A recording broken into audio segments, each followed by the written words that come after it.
The first lock. They told you it was for your convenience. They told you it was for your safety. A single digital key to unlock your world, your bank, your health, your travel, your very identity. But have you ever stopped to ask, who holds the spare key? We are standing on the precipice of the greatest shift in human history. It isn't a war of borders, and it isn't a war of ideologies. It is the war for the data that defines you. The digital ID is not just a wallet, it is a tether. And once that tether is secured, the question is no longer, who are you? The question becomes, what will they let you be? Welcome to the Hidden Secrets Archive. Here we do not deal in the comfortable lies of the daylight. We deal in the shadows. The algorithms bury this kind of information. They prefer you asleep. If you want to remain awake, you must align with us now. Click the subscribe button and ring the bell. Do it before this archive is redacted. Join the resistance against the silence. Today, we peel back the layer of convenience to expose the architecture of control. We are looking at the system behind the system. By the end of this recording, you will understand why the cage doesn't need bars anymore. It only needs a signal.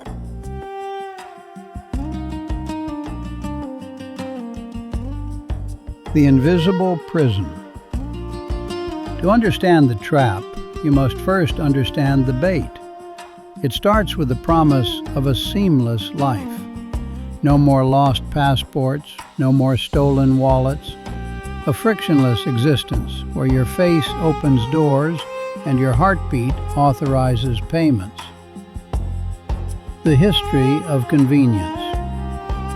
The conditioning did not arrive overnight. It arrived gift-wrapped. It began with the credit card, a thin piece of plastic that promised freedom from cash, from friction, from delay. Swipe now, pay later. No pain, no wait, no visible consequence. The transaction became abstract, and so did responsibility. What was once a conscious exchange turned into a gesture. Convenience trained the first reflex. Then came the smartphone, a tool marketed as empowerment, connection, and efficiency, but quietly functioning as a tracking device we paid for, upgraded yearly, and kept within arm's reach. Maps removed the need to remember roads. Feeds removed the need to seek information. Notifications replaced intention. Life was optimized, streamlined, compressed into glass. The cool factor was undeniable. The cost was invisible. Biometrics sealed the deal. Why remember passwords when your face works? Why carry a wallet when your fingerprint is the key? Facial recognition at airports. Fingerprint payments at checkout. Voice authentication for banking. Each step framed as progress, each removal of friction celebrated as innovation. And with each step, another layer of autonomy dissolved. Around the world, the future is already live. In Sweden, thousands have voluntarily implanted microchips under their skin to access buildings, ride trains, and replace keys and cards, sold as harmless, efficient, even trendy. In China, WeChat has fused messaging, payments, identity, and social life into a single interface. Opting out is no longer neutral, it's exclusion. In India, Aadhaar, a biometric ID system tied to fingerprints and iris scans, has become the backbone for banking, welfare, and verification for over 1 billion people. This is the trade. Liberty for luxury. Choice for comfort. Friction for flow. The system doesn't clamp down with iron chains. It doesn't need to. It offers velvet handcuffs, soft, seamless, and seductive. You can still move, you just can't leave. But the convenience is merely the Trojan horse. Once the digital ID is universally adopted, it ceases to be a tool you use and becomes a tool used on you. This brings us to the first conflicting theory regarding the true purpose of this grid. Theory 1. The benevolent shepherd. The architects of this system argue that a centralized digital ID is the only way to manage a world of 8 billion people.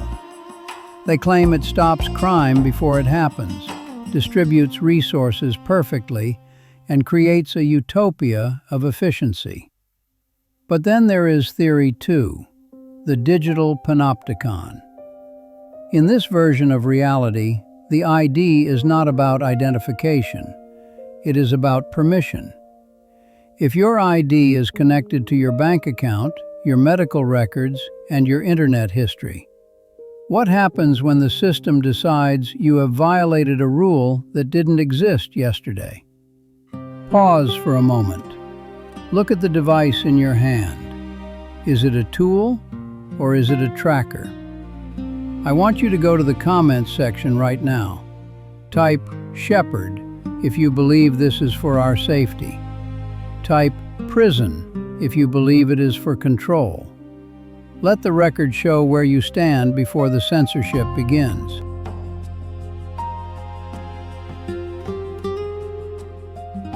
The Programmable Human. The digital ID does not exist in a vacuum. It is the skeletal structure for the muscle of the operation. Central bank digital currencies, CBDCs. When money becomes code, it becomes programmable. This is the secret they hide in the fine print. Today, you spend your money where you please.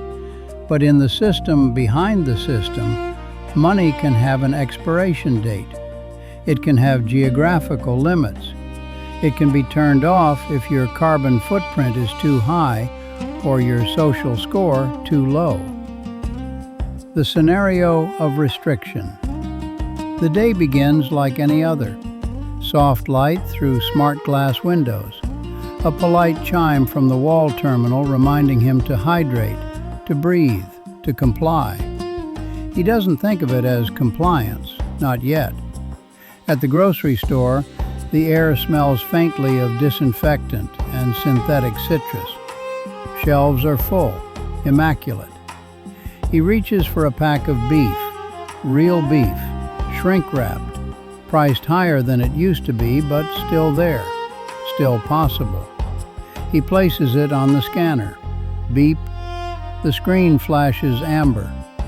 Weekly protein quota exceeded, it says in a friendly font. Suggested alternatives: soy strips, cricket mince, algae loaf. He blinks, laughs once, softly. Must be a mistake. He looks at the cashier. She doesn't meet his eyes. She just tilts the screen toward him, the way they're trained to do, and shrugs with an apology that isn't hers to give. Behind him, someone sighs. The system doesn't like delays. He leaves the meat behind. The beep echoes in his skull all the way out the door. At the station, the crowd moves like a single organism, heads down, wrists up, screens glowing. He steps to the gate and raises his phone. His digital ID blooms onto the glass panel. Green, yellow, then red. A sharp tone cuts through the station. Not loud, but precise, surgical. Access temporarily restricted, the gate announces. Please step aside. He feels it before he understands it. The heat in his face, the tightening in his chest. A transport officer looks up, not angry, worse, neutral, efficient, like a doctor delivering a prognosis. The reason scrolls beneath his photo. Content violation. Unauthorized political commentary, 48 hours prior. He remembers the post. A late-night thought. Frustration. A sentence typed and sent before sleep. He hadn't shouted. He hadn't threatened. He'd just questioned. Now the train doors slide shut without him. The wind of their passing smells of metal and electricity. Around the world they call it different names. Trust scores, harmony indexes, civic ratings, but it's the same architecture. The social credit system didn't spread by force. It spread by standardization, by partnerships, by safety initiatives, by promises of stability. He stands there as the crowd thins, holding a phone that suddenly feels heavier than it ever has. In this future, punishment doesn't arrive with sirens. It arrives with denials, with beeps, with doors that simply refuse to open. This is not speculation. The patents are already filed. The infrastructure is being laid while you sleep. They call it conditional cash transfers. We call it the end of free will. We are tracking these developments in real time. But as the net tightens, channels like ours may disappear. If you haven't subscribed yet, this is your second warning. Click the bell. Ensure you are notified. Do not let them sever your link to the truth.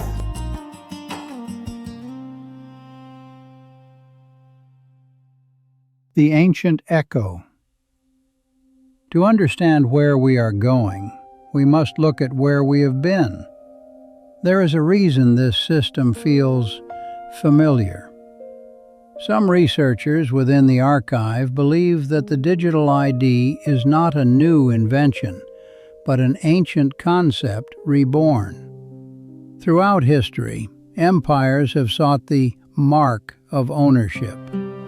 From the branding of livestock to the tattoos of prisoners in the 20th century. The spiritual/historical connection. Long before silicon and satellites, power had a fascination with numbers. Empires did not begin with borders, they began with lists. Clay tablets, census scrolls, head counts etched into stone. To be counted was to be claimed. To be numbered was to be known, and to be known was to be controlled. Ancient rulers understood something modern people often forget. You cannot dominate what you cannot catalog. This is where the old warnings emerge, not as religious doctrine, but as pattern recognition. The so-called number of the beast was never just about theology. It was a symbol, a cipher, a way of describing a world where identity is reduced to a numeric signature, where participation in society requires a mark that verifies, permits, and authorizes. Buy, sell, travel, speak, all contingent on recognition by the system. History is filled with echoes of this obsession. Pharaohs numbering laborers to build monuments. Roman censuses determining tax, rank, and obligation. Dynasties counting households, livestock, grain, measuring life itself into manageable units. Total cataloging was the dream, but the tools were crude. Ink smudged, messengers delayed, records decayed. The mindset, however, never disappeared. What has changed is capability. Digital ID is not merely an upgrade in governance, it is the fulfillment of an ancient ambition. For the first time, the ledger is instant, universal, and alive. It updates in real time. It doesn't forget, it doesn't forgive, and it doesn't sleep. This is why the unease feels deeper than politics. It feels archetypal. The system doesn't just want to manage behavior, it wants to define legitimacy itself, to decide who is recognized and who becomes invisible. Technology is the instrument, not the origin. The true danger is the worldview beneath it, the belief that order requires total visibility, that harmony demands constant measurement, and that human complexity must be flattened into data points. This is not a new impulse. It is an ancient hunger, finally holding the tools it always dreamed of. Is it possible that we are building a digital Tower of Babel? A structure so high, so all-encompassing, that it challenges the very nature of what it means to be a free soul. The system behind the system may not be run by politicians. It may be an autonomous force, an inevitability of logic that seeks to categorize every living atom. What do you see when you look at the QR code? Do you see data, or do you see a sigil, a symbol of binding? If you have noticed the recurring symbols, type the word sigil in the comments below.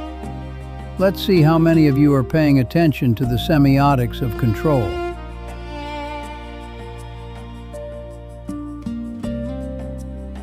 The kill switch and the cliffhanger. We arrive at the final, most unsettling realization. If the digital ID is the key to society, then deletion is the ultimate punishment. The concept of the unperson. There is a fate worse than prison in a digital civilization: deletion. It doesn't happen with an announcement, no knock on the door, no final warning. One moment your profile exists, verified, synchronized, compliant. The next, it doesn't. A back-end flag, a silent administrative action, a correction. You discover it in fragments. Your door refuses to unlock. The panel blinks, confused, then apologetic. Identity not recognized. You try again, same result. Your own home treats you like an intruder. At the store, payment fails. Not insufficient funds, worse, user not found. The cashier frowns, uneasy now, as if something contagious has appeared in front of them. A manager is called. Policies are followed. You are asked to step aside. You reach for your phone to prove who you are, only to realize proof no longer exists. No account, no credentials, no history. The system doesn't accuse you, it simply doesn't see you. This is digital death. Your body breathes, your heart beats, but administratively, you are finished. You cannot work because payroll requires verification. You cannot travel because gates demand recognition. You cannot receive aid because aid is automated. Even asking for help becomes impossible when help desks require an ID just to open a ticket. Friends stop responding, not out of cruelty, but fear. Association flags exist. Risk scores propagate. You become radioactive through absence. The horror is not violence, it's irrelevance. In this world, existence is no longer self-evident. It is granted, maintained, and revoked by databases. The system does not need to imprison dissidents. It doesn't need camps or chains. It only needs to unperson them. And once erased, there is no appeal to humanity, because humanity no longer validates reality. The system does. The system is almost complete. The physical wallets are disappearing. The cash is vanishing. The cameras are learning.